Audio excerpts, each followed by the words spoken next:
రోజు రంగయ్య రోజు కట్టె మోసుకొస్తుంటే దానికో బంగాళ జింక కనిపించింది. ఆ జింకకి హెల్ప్ అడిగితే హెల్ప్ చేసా రంగయ్య. నీకు వరం ఇస్తున్నాను కోరుకో అన్నది. నేను మా భార్యని అలిగి వస్తా అని అన్నాడు.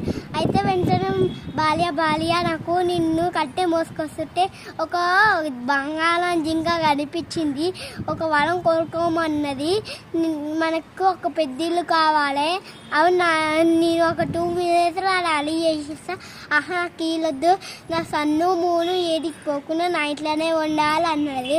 అయితే ఆమె ఇలా నా కోపంతో పీకేసుకొని మీ యొక్క చెట్టు కిందనే వదిలేసిపోతుంది.